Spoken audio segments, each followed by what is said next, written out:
Yes, आपके सामने यहाँ पर जो है ये दो तरीके के नेफ्रॉन दिखाए गए हैं। टाइप ऑफ नेफ्रॉन की हम बात कर रहे हैं कि कितने तरह के नेफ्रॉन्स हमारी किडनी के अंदर पाए जाते हैं। तो बेसिकली ये दो टाइप के नेफ्रॉन हैं और दोनों की लोकेशन यहाँ दिखाई गई है। किडनी का ये अपर जोन है जिसको हम रीनल कॉर्टेक्स बोल रहे हैं, और यहाँ पर रीनल मेडुला को हम दो जोन में डिवाइड कर रहे हैं, अपर मेडुला एंड लोअर मेडुला। ठीक है, तो यहाँ पर ये दो तरीके के नेफ्रॉन दिखाए गए हैं। इनमें से एक कॉर्टिकल नेफ्रॉन है और दूसरे जक्स्टा मेडुलरी नेफ्रॉन है। डायग्राम कंप्लीट करिए।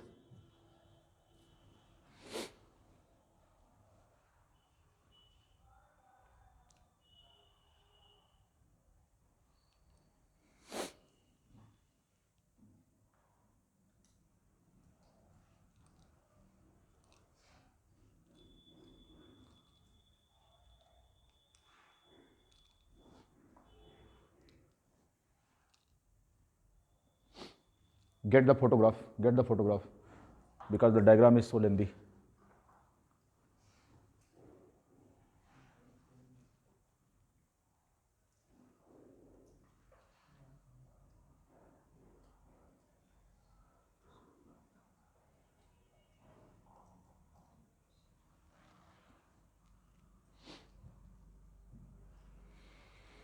ये दो तरीके के नेफ्रॉन हैं। Stop writing please and just read. ये पहली कैटेगरी का नेफ्रॉन है जिसको हम बोल रहे हैं कॉर्टिकल नेफ्रॉन। इस तरह के नेफ्रॉन हमारी किडनी के अंदर कितने परसेंट हैं? दीज आर 90%, अप्रॉक्स 90% इसी प्रकार के नेफ्रॉन्स हमारी किडनी के अंदर पाए जाते हैं।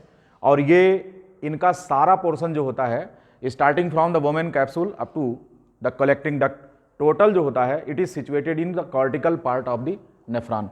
अगर इसका जो हेनले लूप है थोड़ा और अगर एक्सटेंड करेगा तो केवल अपर रीजन ऑफ मेडुला में ही रहेगा, जबकि इसका अगर एक्सटेंड करता है तो कहाँ तक आ सकता है? ये लोअर पार्ट ऑफ मेडुला तक एक्सटेंड कर सकता है। काफ़ी लंबा हेनले लूप होता है इसका। ठीक है, इसीलिए इसको बोला गया जक्स्टा मेडुलर और इसे क्या बोला गया? Cortical nephron.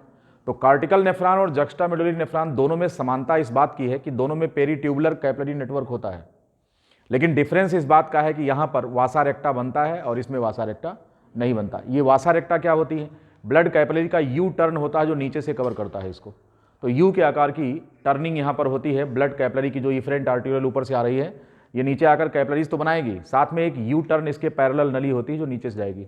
ठीक है, इसमें वासा रेक्टा का अभाव होता है, अगर है भी तो वासा रेक्टा बहुत ही इनसिग्निफिकेंट होता है, और इसमें जो है ये प्रॉपरली डेवलप्ड होता है वासा रेक्टा। इसका हेनले लूप काफ़ी लंबा होता है और ये मेडुला के डीपर रीजन तक जाता है, और ये छोटा होता है इसलिए इसको हम कॉर्टेक्स कहते हैं। तो अगर हम देखें यहाँ पर तो 90% यानी कि 90% इनकी जो संख्या है वो कॉर्टिकल नेफ्रॉन की है, और रेस्ट जो 10% होते हैं वो जक्स्टा मेडुलरी नेफ्रॉन्स होते हैं हमारी किडनी के अंदर। बात समझ में आ गई? तो ये है type of nephron, their position and their differences. Differences कहाँ पर हैं? अंडरलाइन कर दिया है। Vasa recta either insignificant or absent, but here the vasa recta is present. What is the function of vasa recta we will discuss later on in this segment. हम आपको केवल इतना बता रहे हैं कि वासा रेक्टा जो होता है वो इफरेंट आर्टेरियोल का यू टर्न होता है जो हेनले लूप के पैरेलल होता है, राइट, जो चीज कॉर्टिकल नेफ्रॉन के अंदर नहीं होता। तो this is the type of nephron, you know. आपको डायग्राम सही यहाँ पर हमने आपको दिखा दिया है। अब हम बात करेंगे कि इसकी जो ब्लड सप्लाई होती है किडनी की वो क्या होती है, और यूरिन फॉर्मेशन किडनी में होता कैसे, इन सारी चीज़ों पर हम चर्चा अब अपने अगले सेगमेंट में करने चल रहे हैं। मीन्स फिजियोलॉजी ऑफ नेफ्रॉन, कि नेफ्रॉन काम कैसे करता है। अगर हम ब्लड सप्लाई की बात करें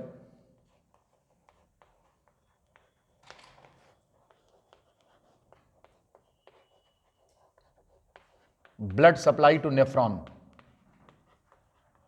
तो आपको यह पता है कि एफरेंट आर्टेरियोल जो है वो ब्लड को लेकर आती है और इसमें यूरिया उपस्थित होता है। Afferent arteriole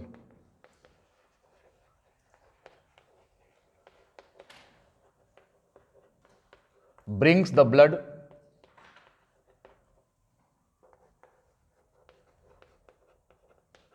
full of urea to every nephron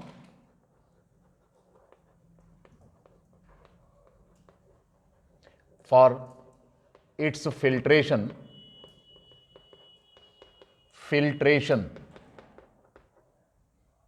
in glomerulus. Blood का फिल्ट्रेशन यहां पर होता है। Do know what is cardiac output and what is it's value? COP cardiac output हमारा जो होता है वो कितना होता है? It is 5 litre and 20 to 25% of COP cardiac output is supplied to both the kidneys.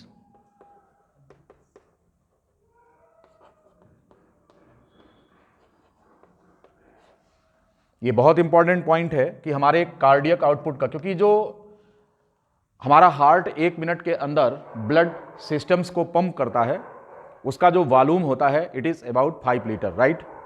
अब इस 5 लीटर जो सप्लाई हो रही है, इस 5 लीटर का 20 से 25% हमारी किडनी को सप्लाई होता है 1 मिनट में। कितने समय में? 1 मिनट में, क्योंकि कार्डियक आउटपुट का जो कैलकुलेशन होता है वो कितने समय के लिए होता है? It is for 1 minute, right. तो 1 मिनट के लिए जो COP है, कार्डियक आउटपुट है, वो कितना होगा? It is 20 to 25% of COP. It is supplied to both the kidneys, right. कितना? 20 से 25%, 5 लीटर का। तो ये कितना आएगा? इट इज अबाउट लगभग 1000 ml से लेकर टू 1200 मिलीलीटर, लगभग 1250। कितना?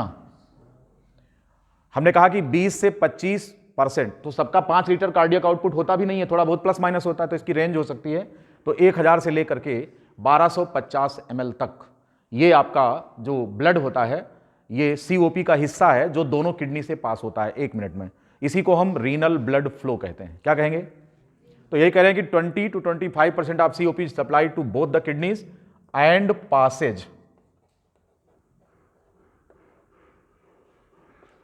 From here, from both the kidneys.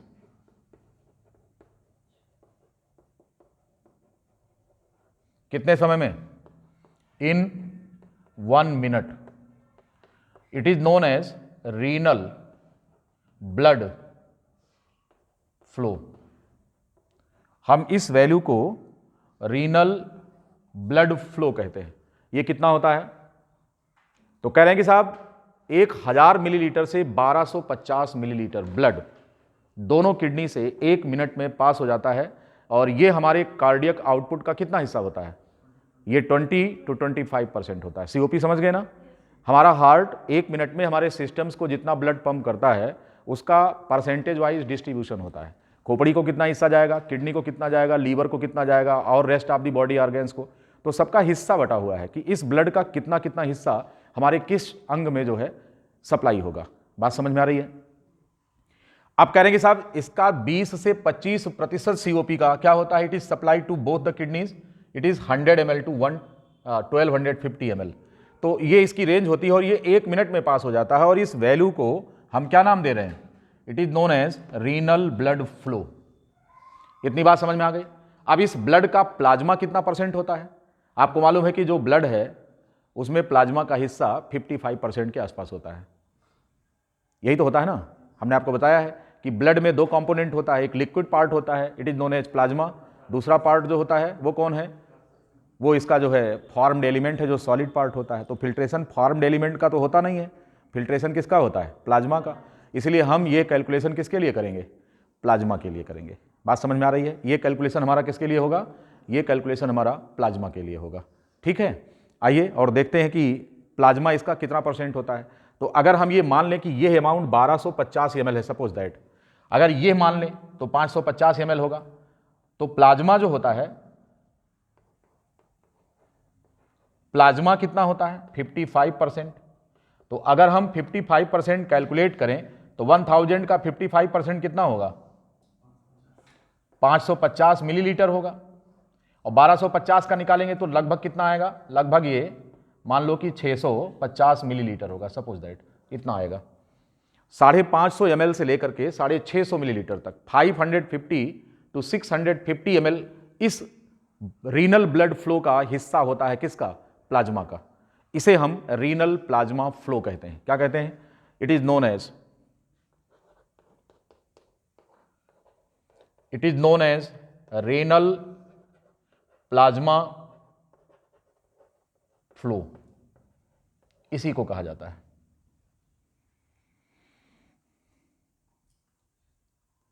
It is known as renal plasma flow, RPF.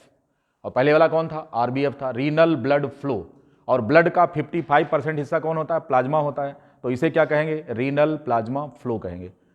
तो अगर आपसे पूछा जाए कि रीनल ब्लड फ्लो की वैल्यू कितनी होती है, तो 1000 से 1250 मिलीलीटर पर मिनट होता है। और अगर हम कहें कि इसका रीनल प्लाज्मा फ्लो कितना होता है, तो it is 550 to 650 ml per minute through both the kidneys. एक किडनी की बात नहीं कर रहा हूँ, दोनों किडनी से पास होता है। ये बात समझ में आ गई ना सभी को?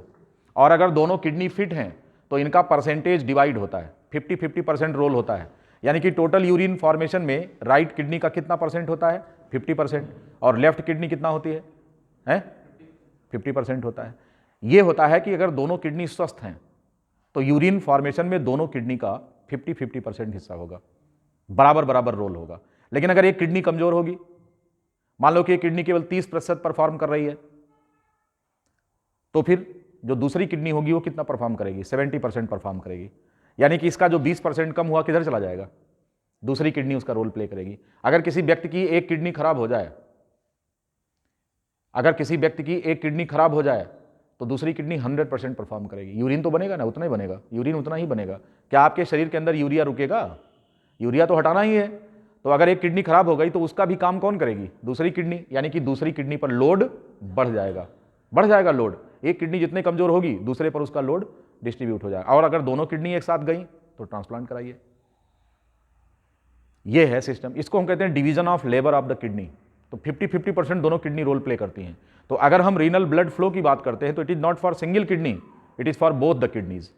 अगर हम रीनल प्लाज्मा फ्लो की बात कर रहे हैं तो it is not for single kidney, it is for both the kidneys. ये बात सबको समझ में आ गई है? तो इसको हम कहते हैं डिवीजन ऑफ वर्क, किडनी का रीनल फंक्शन कितना है। तो दोनों किडनी अगर 100% परफॉर्म करें तो बराबर बराबर वर्क है, 50-50% यूरिन के फॉर्मेशन की जिम्मेदारी है। ठीक है? और अगर एक किडनी डाउन हो गई तो दूसरी क्या हो जाएगी? अप हो जाएगी। इसलिए किसी भी व्यक्ति की अगर एक किडनी खराब हुई है तो दूसरे का लोड बढ़ जाता है और उसका लाइफ स्पैन घटने लगता है। समझ गए? ये कहानी है इसकी। अब आइए जरा देखते हैं इसको थोड़ा डायग्राम से।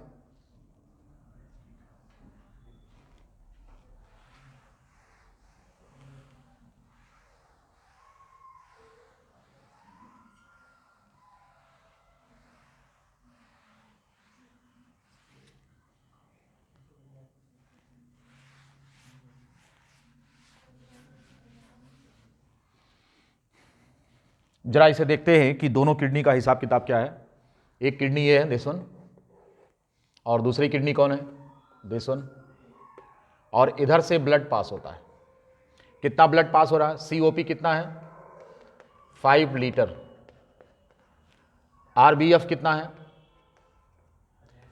1000 ml से लेकर 1250 ml होता है। इधर से पास हो रहा है। इसमें रीनल प्लाज्मा फ्लो कितना होता है? 550 से 650 ml होता है। इधर से ये पास होता है। ये बात समझ में आ गया? तो ब्लड कितना पास हो रहा? 1000 से 1250 ml। और रीनल प्लाज्मा फ्लो इसका कितना है? 20 से 25% होता है रीनल ब्लड फ्लो का। ये क्या नाम है, तो कितना आ जाएगी वैल्यू? 55% इसका प्लाज्मा होता है। तो ये 550 से 650 हो गया। इधर से जब पास हो रहा है तो अब हमें ये देखना है कि इन दोनों किडनी से जो फिल्ट्रेशन होता है, किस चीज़ का फिल्ट्रेशन होता है? फिल्टर्ड अमाउंट अगर हम देखें, इधर से बिना फिल्टर किए हुए कौन पास हो रहा है? जरा ये देखिए। इधर से टोटल यहां से फॉर्म्ड एलिमेंट्स यानी कि ब्लड सेल्स जो हैं, फॉर्म्ड एलिमेंट्स कितना? 100% पास हो जाती हैं। यानी कि किसी भी ब्लड सेल का फिल्ट्रेशन किडनी से नहीं होता, याद रखना। यानी कि आपके यूरिन में ना WBC आता है और ना ही RBC आता है और ना ही प्लेटलेट्स आती हैं। इस तरीके से ब्लड की कोई भी सेल किडनी से पास आउट नहीं होती। इसका फिल्ट्रेशन भूल जाइए, नहीं होता। फिर दूसरी बात अगर हम करें, 100% प्रोटीन पास आउट होता है। कितना? 100% plasma protein, 100% plasma protein pass out हो जाता है और इसका फिल्ट्रेशन नहीं होता। किसी भी प्रोटीन का फिल्ट्रेशन नहीं होता किडनी से, ध्यान रखना है, ठीक है। प्रोटीन क्या होते हैं? ये मैक्रोमॉलिक्यूल्स होते हैं, पॉलीमर्स होते हैं। तो किसी भी प्रकार के पॉलीमर की बात अगर हम करें तो उसमें ये जो प्रोटीन है इसका फिल्ट्रेशन नहीं होता। ये बात समझ में आ गई आपको? और क्या प्लाज्मा जो लिक्विड पार्ट होता है क्या वो 100% फिल्टर हो जाता है? तो कहते हैं ये भी सही नहीं है।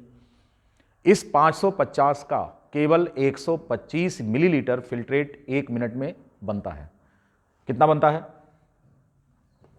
केवल 125 मिलीलीटर फिल्ट्रेट तैयार होता है, फिल्ट्रेट पर मिनट तैयार होता है। तो इसका यह मतलब हो गया कि प्लाज्मा को अगर हम 550 मानते हैं तो 125 इसमें से माइनस कर दो, 425 बचा। अगर हम इसे मैक्सिमम मान लें कि 650 ml प्लाज्मा इससे किडनी से पास हुआ था तो इसका कितना निकल गया? 125 ml पास आउट हो गया, फिल्टर हो गया। तो बचा कितना? इधर से जो प्लाज्मा निकल के जा रहा है वो कितना है? जो बिना फिल्टर हुए जा रहा है उसकी जो वैल्यू है वो 525 मिलीलीटर मैक्सिमम होती है, जो बिना फिल्टर हुए प्लाज्मा इसमें से पास हो गया। तो प्लाज्मा पास कितना हुआ? केवल 25% प्लाज्मा, 20 to 25% प्लाज्मा फिल्टर हो जाता है, ठीक है। आपने देखा यहां पर कि कितना है प्लाज्मा? 650 अगर हम मान लें तो इस 650 का प्लाज्मा कितना फिल्टर हुआ? 125 ml फिल्टर हो रहा है, तो ये लगभग 20 से 25% आ रहा है। सबको समझ में आ गई कहानी इसकी? ठीक है। एक बार फिर से समझ लीजिए कि हमारा जो कार्डियक आउटपुट होता है वो कितना होता है? और cardiac output is 5 litre end of this only 20 to 25% of the blood is supplied and passed through both the kidneys in 1 minute. इस वॉल्यूम का प्लाज्मा कितना होता है? केवल 55%। This stands for 650 ml maximum.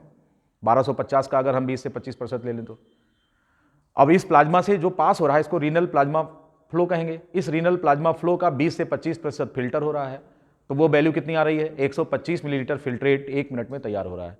जो बिना फिल्टर हुए पास हुआ वो कौन है? सारे प्रोटीन 100% निकल गए, 100% फार्म्ड एलिमेंट्स यानी ब्लड सेल्स, किसी का भी फिल्ट्रेशन नहीं हुआ, सब पास हो गए। तो जिनका फिल्ट्रेशन हुआ उसे हम फिल्ट्रेट बोलेंगे और इसका वॉल्यूम कितना है? 125 मिलीलीटर पर minute. It is prepared here in kidney, right. इसी को हम ग्लोमेरुलर फिल्ट्रेशन रेट कहते हैं। क्या कहते हैं? This one it is known as the glomerular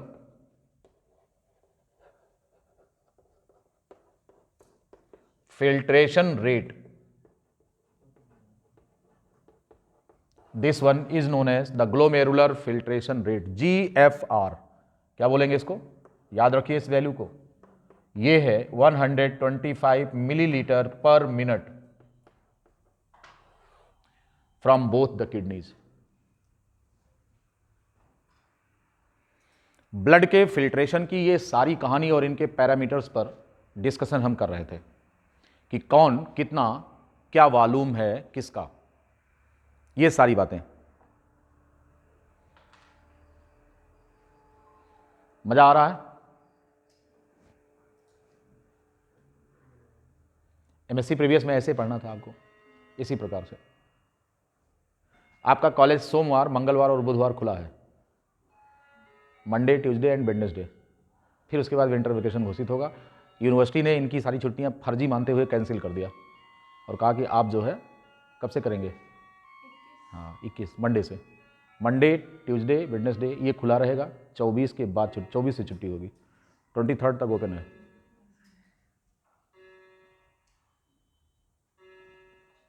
ये लिख लिया सभी ने? ठीक है भाई, कंप्लीट कर लिया इसको। अच्छा, यहां पर एक और अभी कैलकुलेशन निकालना है, वो है फिल्ट्रेशन फ्रैक्शन। फिल्ट्रेशन फ्रैक्शन क्या चीज होता है उसे जान लीजिए। What is the filtration fraction? यहां पर एक पैरामीटर और कैलकुलेट कर रहे हैं, क्वांटिटी फिल्ट्रेशन फ्रैक्शन। ये कितना आएगा? तो ये कह रहे हैं कि जो GFR है अपान रीनल प्लाज्मा फ्लो, ये कितना आ रहा है 125 और ये कितना है 650, वैल्यू निकाल लीजिए जो भी आ रहा हो।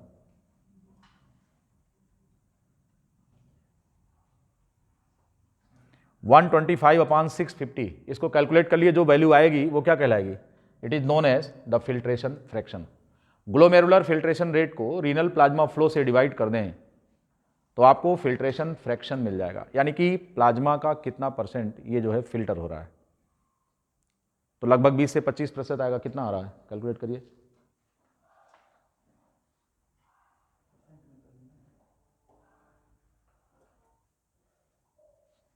लगभग 20 से 25% आएगा। ठीक है, हो गया कैलकुलेशन। इन सारी चीज़ों का, ये तो हमने आपको कैलकुलेशन बता दिया, ब्लड सप्लाई बता दिया कितना कैसे हो रहा है। अब चलेंगे और हम बात करेंगे कि यूरिन फॉर्मेशन 3 स्टेप में होता है। कितने स्टेप में होता है? हाँ, तो फिजियोलॉजी ऑफ यूरिन फॉर्मेशन की अगर हम बात करें तो urine formation takes place in 3 steps. कौन कौन से हैं ये स्टेप्स, आइए देखते हैं। Urine formation takes place in 3 steps.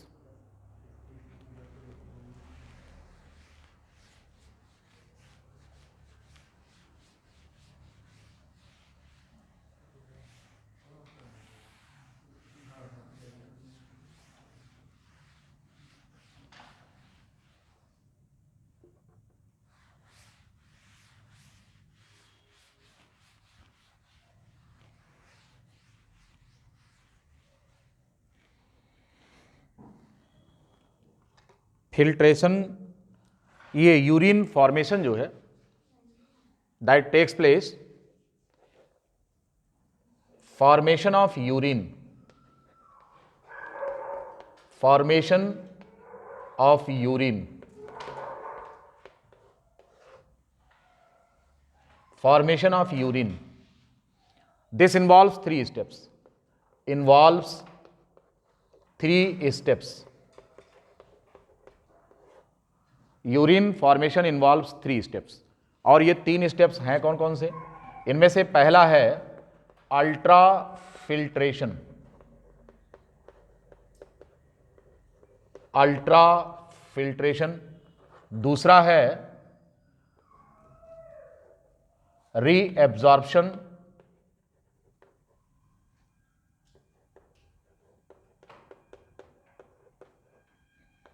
और तीसरा है इसमें ट्यूब्यूलर सेक्रेशन। ये 3 स्टेप्स है, ultra filtration, reabsorption and tubular secretion. ये 3 स्टेप्स हैं। सबसे पहले हम बात करेंगे अल्ट्रा फिल्ट्रेशन की। Ultra filtration, what is called as ultra filtration? Ultra filtration हम क्यों कहते हैं? क्योंकि जो फिल्ट्रेशन मेम्ब्रेन होती है, filtration membrane pour is very fine,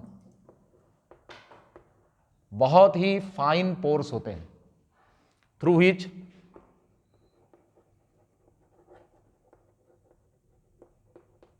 only small size biomolecules can pass. इससे होकर के, क्योंकि जो फिल्ट्रेशन मेम्ब्रेन में जो छिद्र होते हैं, जो पोर्स होते हैं, यहां पर ये अल्ट्रा साइज होती है इनकी, बहुत ही फाइन होते हैं, बारीक होते हैं, इसलिए इधर से केवल बहुत ही छोटे साइज के बायोमोलिक्यूल्स पास आउट कर सकते हैं, इधर से मैक्रोमोलिक्यूल्स पास नहीं होते। जैसे अभी हमने आपको बताया कि प्रोटीन का फिल्ट्रेशन नहीं होता, आरबीसीज, डब्ल्यूबीसीज और प्लेटलेट्स में से कोई भी सेल इधर से पास आउट नहीं होती है। देन इसलिए हमने क्या कहा? इसलिए हमने कहा कि इसको हम अल्ट्रा फिल्ट्रेशन बोलेंगे। ठीक है, ये अल्ट्रा फिल्ट्रेशन होने के लिए कुछ प्रेशर्स आपको कंसीडर करने होंगे। कुछ प्रेशर्स हैं जिनको हमें कंसीडर करना है अल्ट्रा फिल्ट्रेशन में। ये कौन कौन से प्रेशर होते हैं जरा ध्यान देंगे। pressures playing role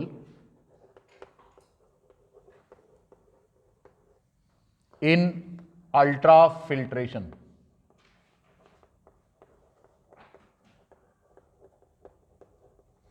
अल्ट्राफिल्ट्रेशन की इस प्रक्रिया में कुछ प्रेशर्स होते हैं जो रोल प्ले करते हैं। इनमें से ये 3 प्रेशर हैं, इनके बारे में एक एक करके जानना है आपको। These are the glomerular pressure,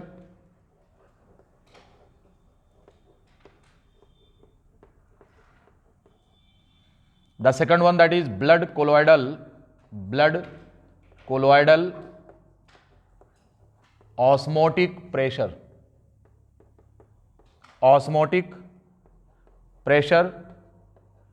it is denoted as BCOP, and the third one that is capsular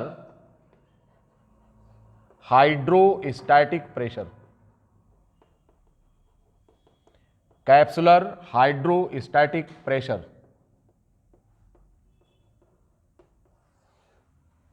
glomerular pressure, blood colloidal osmotic pressure and capsular hydrostatic pressure. It is known as GP. This one is BCOP and this one is CHP. Capsular hydrostatic pressure, glomerular pressure and blood colloidal osmotic pressure.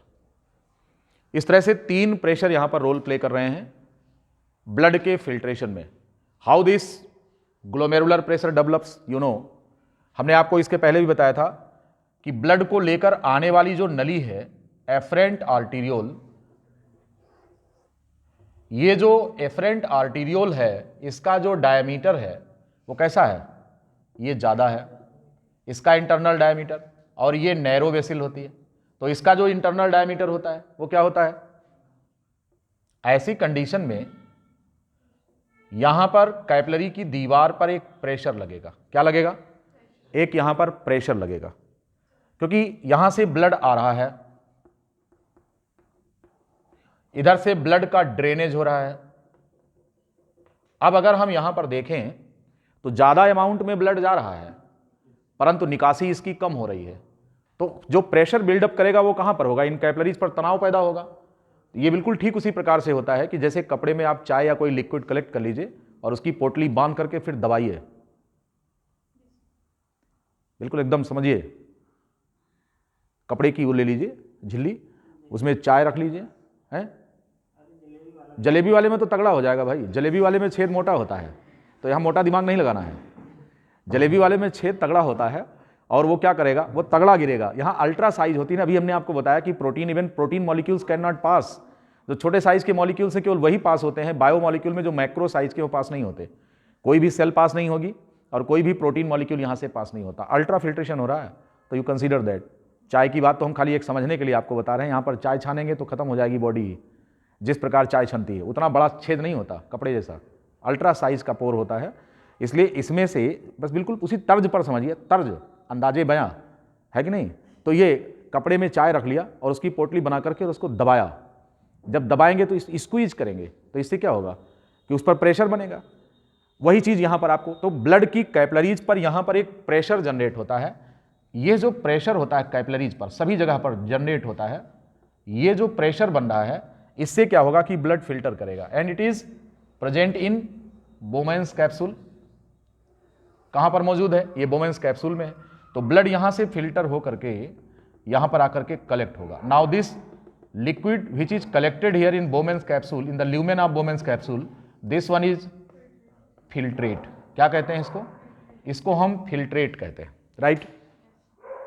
तो जो pressure यहां पर yellow colour से हम आपको दिखा रहे हैं, this pressure is GP and it is acting downwardly. ये नीचे की तरफ लग रहा है, ये ब्लड को फिल्टर करने में मदद करता है। बात समझ में आ गया। ग्लोमेरुलर प्रेशर की जो ये वैल्यू है ये 60 to 70 मिलीमीटर ऑफ Hg होता है। कितना होता है, तो ये जो सबसे पहले हम बात कर लें कि जो ग्लोमेरुलर प्रेशर है ये क्यों डेवलप हो रहा है, इसका कारण लिखेंगे। ग्लोमेरुलर प्रेशर का रीजन क्या है,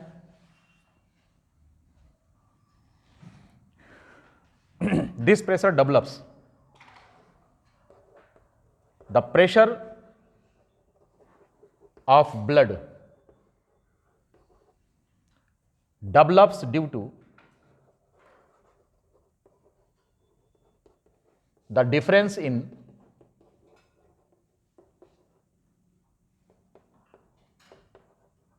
the diameter of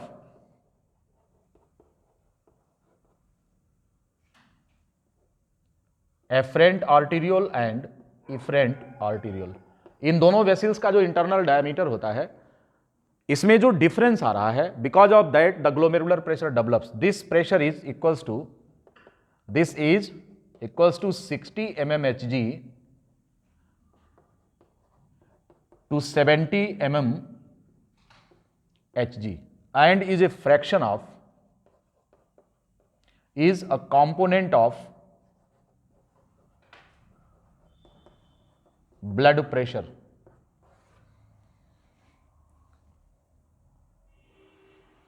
ये जो ग्लोमेरुलर प्रेशर है, चूंकि ये ब्लड का प्रेशर है कैपिलरी पर, तो निश्चित रूप से ये ब्लड प्रेशर का एक कंपोनेंट है और इसकी जो वैल्यू आ रही है that is 70 mmHg to 60 mmHg।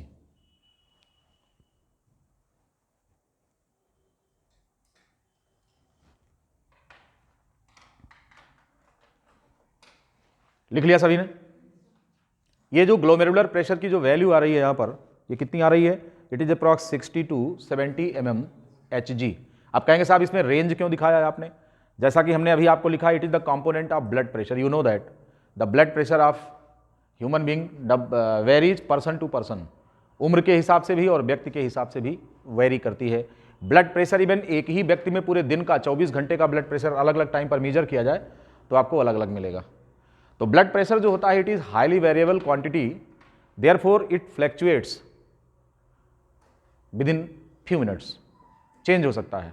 तो इसलिए हमने एक जनरल एक रेंज लिखी है यहाँ पर कि 60 to 70 mmHg का यह प्रेशर होता है। क्योंकि यह प्रेशर डाउनवर्डली एक्टिंग है तो हम ये कह देंगे कि it is favouring the filtration process. ये जो है फिल्ट्रेशन के प्रोसेस को क्या काम कर रहा है? फेवर कर रहा है। लिखो, इट इज क्या है? ये फेवर करता है, फेवर्स द फिल्ट्रेशन प्रोसेस। ये फिल्ट्रेशन का फेवर कर रहा है, फिल्ट्रेशन ऑफ ब्लड, ब्लड के फिल्ट्रेशन का फेवर कर रहा है।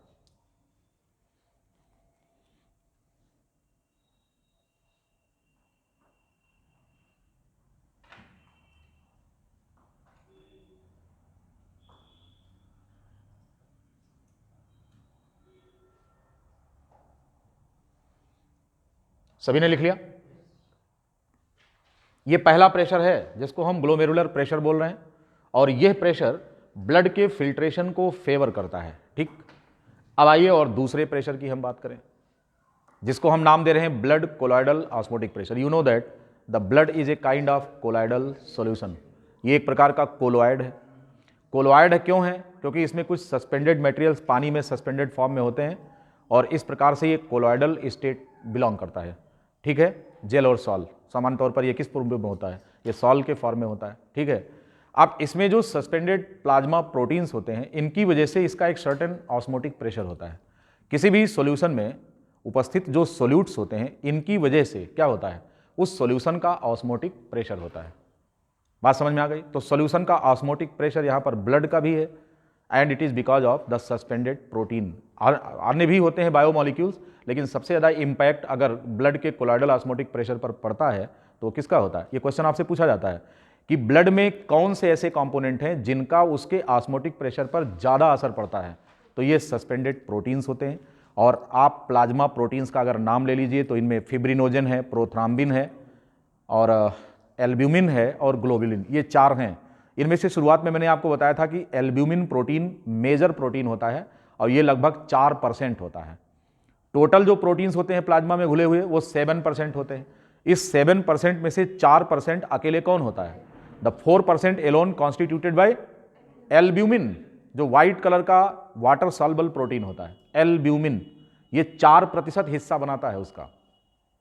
दूसरा जो मेजर कंपोजिशन होता है वो किसका होता है? ग्लोब्यूलिन का होता है, जो एंटीबॉडीज बनाते हैं। और बाकी फिब्रिनोजन और प्रोथ्राम्बिन होता है जो कि उसका ब्लड क्लॉटिंग फैक्टर है।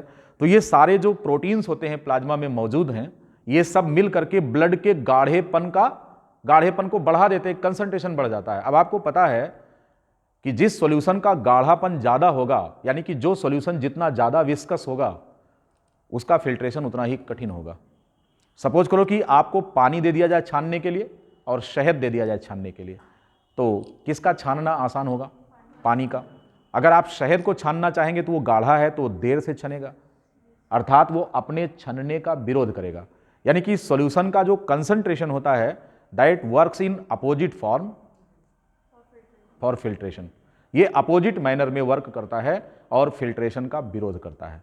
तो निश्चित रूप से हम इस अपने जो दूसरे पॉइंट को हम लिखेंगे कि यहां पर जो ब्लड कोलॉइडल ऑस्मोटिक प्रेशर है, it is because of suspended plasma proteins. लिखेंगे जो blood BCOP, blood colloidal osmotic pressure, ये जो आ रहा है ब्लड कोलॉइडल, दूसरा जो प्रेशर यहां बन रहा है that is blood colloidal osmotic pressure. It is because of the suspended plasma proteins, suspended plasma proteins. और मेजर रोल यहां पर किसका है? Is of albumin. एल्ब्यूमिन का मेजर रोल है यहां पर, और इसकी जो वैल्यू आ रही है it is 32 mm of Hg। ये जो ब्लड कोलॉइडल ऑस्मोटिक प्रेशर है, इसकी जो वैल्यू आ रही है ये 32 मिलीमीटर ऑफ Hg है। एक्चुअली ये क्या है? It is the component of osmotic pressure of blood. ये ऑस्मोटिक प्रेशर है और लिखा भी है ऊपर कि ये ऑस्मोटिक प्रेशर है, लेकिन किसका? ब्लड कोलॉइड का। ब्लड चूंकि एक कोलॉइडल सॉल्यूशन है तो ब्लड कोलॉइड ऑस्मोटिक प्रेशर बोला जाएगा इसको। बात समझ गए होंगे। इसकी जो वैल्यू आ रही है इट इज 32 mm Hg। कितना आ रही है? 32 मिलीमीटर Hg इसका प्रेशर आ रहा है। ये ब्लड के फिल्ट्रेशन का अपोजिशन करता है, तो आप क्या लिखेंगे? अपोजेज द फिल्ट्रेशन ऑफ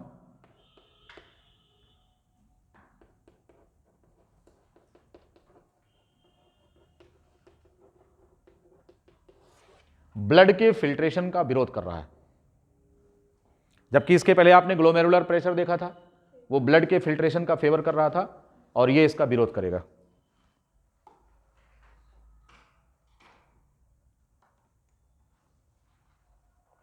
सबको समझ में आ गई यहां तक की बात? तीसरा प्रेशर देखेंगे, वो कौन सा है? CHP, कैप्सुलर हाइड्रोस्टैटिक प्रेशर होता है। जो थर्ड प्रेशर है that is CHP। It is because of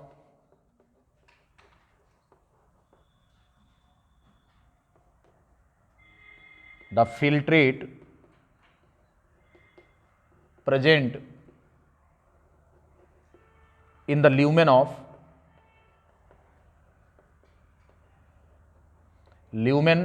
the Bowman's capsule। बोमेंस capsule के ल्यूमेन में उपस्थित जो फिल्ट्रेट है, इसकी वजह से होता है। यह प्रेशर यहां पर कैसे ऑपरेट करेगा? ये कौन है? CHP है। और ब्लड कोलॉइडल ऑस्मोटिक प्रेशर कौन होगा? ये उल्टी डायरेक्शन में लगेगा, इसे क्या बोलेंगे? BCOP बोलेंगे। ब्लड कोलॉइडल ऑस्मोटिक प्रेशर ऊपर लगेगा, CHP ऊपर लगेगा, और GP क्या होगा? नीचे लगेगा। तो यहां पर जो CHP है, अभी आप देख रहे हैं कि अगर यहां पर नीचे लिक्विड भरा हुआ है तो क्या कोई लिक्विड ऊपर से नीचे आ पाएगा? नहीं समझे आप? अरे भाई, ये जो बोमेंस कैप्सूल है इसके अंदर लिक्विड ऑलरेडी भरा है ना, तो अगर ये लिक्विड भरा हुआ है तो ऊपर से कोई आएगा? आएगा तभी जब ऊपर वाले का प्रेशर ज़्यादा होगा, तभी ये नीचे से खिसकता जाएगा, क्योंकि ऊपर से हम प्रेशर ज़्यादा लगा रहे हैं ना, तो ये नीचे डिस्प्लेस होता रहेगा, लेकिन विरोध तो करेगा ही। ये बात समझ में आ गई? तो ये कौन सा प्रेशर है? ये प्रेशर बोमेंस कैप्सूल के अंदर जो उपस्थित फिल्ट्रेट है इसकी वजह से होता है, ये अपलिफ्टिंग होता है, ऊपर की तरफ लगता है, and this also opposes the filtration of blood, filtration process का विरोध करता है। तो यहां पर भी लिख लेंगे opposes the filtration of blood, ये भी ब्लड के फिल्ट्रेशन का विरोध करता है, same opposes the filtration process of blood, filtration of blood, इसका विरोध करता है। इसकी जो वैल्यू आती है वो कितनी है, CHP की जो वैल्यू है ये 18 mmHg लगभग इतना है। सारी वैल्यूज अप्रॉक्स हैं, ध्यान रखना इसको, एग्जैक्ट नहीं होती, क्योंकि कंसंट्रेशन भी ब्लड का क्या होता है, वेरी करता है, तो BCOP को हम एग्जैक्ट नहीं लिखते। दूसरी चीज जो कैप्सुलर हाइड्रोस्टैटिक प्रेशर है, इस पर डिपेंड करेगा कि फिल्ट्रेट वहां पर कितना एक्यूमुलेट कर रहा है, उसका वॉल्यूम कितना है, कैसे है। तो ये सारे जो फैक्टर्स होते हैं प्लस माइनस हम लिखे जा सकते हैं। तो ये लगभग 18 mmHg होता है, अप्रॉक्स बताया जाता है, ठीक है। अब यहां पर हमें ये देखना है, हमको वो प्रेशर कैलकुलेट करना है जो ब्लड के फिल्ट्रेशन का एक्चुअल में क्या करता है, फेवर करता है। हमें उस प्रेशर को कैलकुलेट करना है जो ब्लड के फिल्ट्रेशन का एक्चुअल में क्या करता है, फेवर करता है, वो कौन होता है। तो ये चीज निकालने के लिए हमको क्या करना पड़ेगा, जो फेवर कर रहा है उसमें से जो अपोज कर रहा है उसे घटा दीजिए, तो वैल्यू कितनी आएगी, नेट फिल्ट्रेशन प्रेशर जो आएगा, net filtration pressure, net filtration pressure कितना आएगा। तो कह रहे हैं साहब नेट फिल्ट्रेशन प्रेशर अगर हम कैलकुलेट करना चाहें तो आपको GP लिखना पड़ेगा minus BCOP plus CHP। GP जो है ये 60 to 70 है, माइनस कर दो इसमें, BCOP जोड़ो कितना आएगा, 32 है, और ये 18 है, तो ये 50 आएगा। तो ये वैल्यू जो आ जाएगी टोटल कितनी होगी, है 10 to 20 mmHg। ये जो है यही आपका नेट फिल्ट्रेशन प्रेशर है, दिस वन। इसी इफेक्टिव फिल्ट्रेशन प्रेशर की वजह से आपका ब्लड फिल्टर करता है। यानी कि जो 125 ml फिल्ट्रेट पर मिनट तैयार हो रहा है, ग्लोमेरुलर फिल्ट्रेशन रेट, वो किसकी वजह से होता है, it is because of this, यही है filtration pressure, effective filtration pressure, या इसी को नेट फिल्ट्रेशन प्रेशर कहा जाएगा। और इसी प्रेशर से आपका जो ब्लड है ये छनता है।